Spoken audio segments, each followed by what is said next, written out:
Assalamualaikum warahmatullahi wabarakatuh. Kami dari kelompok 6 yang beranggotakan 3 orang. Saya atas nama Herlina. Saya Hindahari. Saya Hirunisa. Nah, pada kesempatan kali ini kami akan mempresentasikan hasil analisis rasio profitabilitas dan rasio efisiensi atau aktivitas pada. Nah, sebelum itu kita harus ketahui dulu bahwa analisis rasio keuangan itu merupakan salah satu metode yang digunakan untuk menilai kinerja perusahaan berdasarkan data yang terdapat dalam laporan keuangan. Nah, pada pembahasan ini kami akan menjelaskan rasio profitabilitas yang digunakan untuk mengukur kemampuan perusahaan dalam menghasilkan laba, serta rasio efisiensi atau aktivitas yang digunakan untuk menilai efektivitas perusahaan dalam memanfaatkan aset yang dimiliki untuk menghasilkan penjualan. Selanjutnya, kami akan memulai pembahasan dari rasio profitabilitas. Baik, pada video ini tuh terdapat 4 profitabilitas yang kami analisis, yaitu yang pertama gross profit margin, yang kedua operating profit margin, yang ketiga return on asset, dan yang keempat itu return on equity. Nah, pembahasan pertama itu dimulai pada gross profit margin, yang dimana bisa disebut dengan margin laba kotor. Nah, rasio ini tuh digunakan untuk mengetahui seberapa besar laba kotor yang diperoleh perusahaan dari setiap penjualan yang dilakukan. Nah, rumus tersendirinya itu laba bruto dibagi penjualan bersih kemudian dikalikan dengan 100%. Nah, sebagai contoh pada tahun 2025, laba bruto PT Unilever itu sebesar 14,997 miliar dan penjualan bersihnya itu sebesar 31,943 miliar. Nah, sehingga diperoleh gross profit margin itu sebesar 46,9%. Artinya, dari setiap 100 penjualan yang diperoleh perusahaan, sekitar 46,9% itu merupakan laba kotor setelah dikurangi biaya pokok penjualan. Yang kedua itu ada operating profit margin atau margin laba operasi. Nah, rasio ini tuh menunjukkan kemampuan perusahaan yang menghasilkan laba dari kegiatan operasional utama perusahaan sebelum menghitungkan pajak dan unsur non-operasi lainnya. Nah, rumus yang digunakan pada laba usaha itu dibagi penjualan bersih kemudian dikalikan 100%. Nah, sebagai contoh pada 2025 laba sebesar 4,592 miliar dan penjualan bersih sebesar 31,943 miliar. Hasil perhitungan menunjukkan operating profit margin sebesar 14,4%. Nah, hal ini tuh berarti setiap 100 penjualan mampu menghasilkan laba operasi sebesar 14,4%. Nah, yang ketiga itu ada rasio return on asset atau ROA. Nah, rasio ini tuh digunakan untuk mengukur kemampuan perusahaan dalam menghasilkan laba dengan memanfaatkan seluruh aset yang dimiliki. Nah, rumus tersendirinya itu operasi dilanjutkan dibagi rata-rata total aset kemudian dikalikan 100%. Nah, sebagai contoh yang bisa kita ambil pada tahun 2025 itu laba dari operasi yang dilanjutkan sebesar 3,537 miliar. Nah, rata-rata total aset itu diperoleh dari penjumlahan total aset pada tahun 2024 sebesar 16,46 miliar dan total aset pada tahun 2025 sebesar 20,17 miliar. Nah, kemudian dibagi 2 sehingga memperoleh rata-rata aset sebesar 18,31,5 miliar.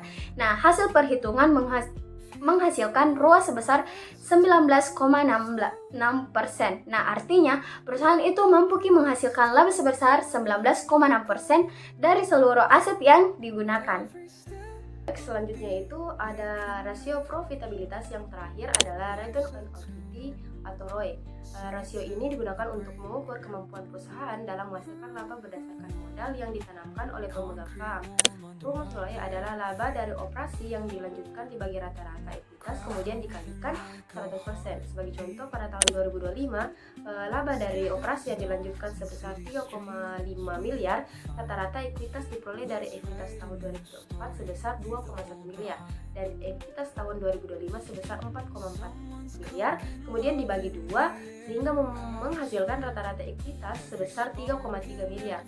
Hasil perhitungan menunjukkan ROI sebesar 106,8%, artinya perusahaan mampu menghasilkan laba sebesar 106,8% dari modal yang dimiliki pemegang saham.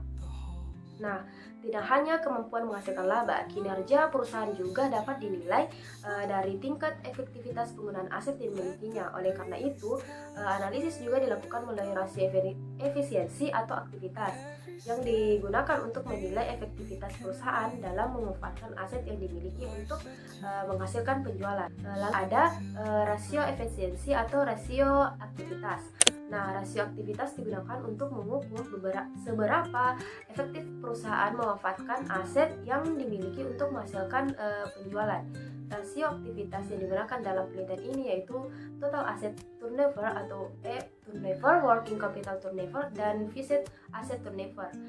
Yang pertama itu ada total asset turnover atau perputaran total aset. Rasio ini menunjukkan seberapa efektif seluruh aset perusahaan digunakan untuk menghasilkan penjualan. Rumus yang digunakan dalam penjualan bersih dibagi total aset. Sebagai contoh, pada tahun 2025 penjualan bersih sebesar 31.943 miliar dan total aset sebesar 20.017 miliar. Hasil perhitungan menghasilkan total aset turnover sebesar 1,60 kali, artinya setiap 1 rupiah aset yang dimiliki perusahaan mampu menghasilkan penjualan sebesar 1,60 rupiah.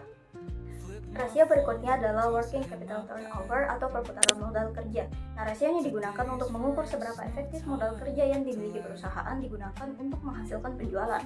Adapun rumus yang digunakan adalah penjualan bersih dibagi modal kerja bersih. Nah, modal kerja bersih itu diperoleh dari aset lancarnya dikurangi liabilitas lancar. Sebagai contoh, pada tahun 2025 penjualan bersih PT Unilever Indonesia Tbk sebesar 31,9 miliar, aset lancarnya sebesar 10,5 miliar, sedangkan liabilitas lancar sebesar 14,2 miliar. Sehingga modal kerja bersih yang diperoleh adalah negatif 3,6 miliar.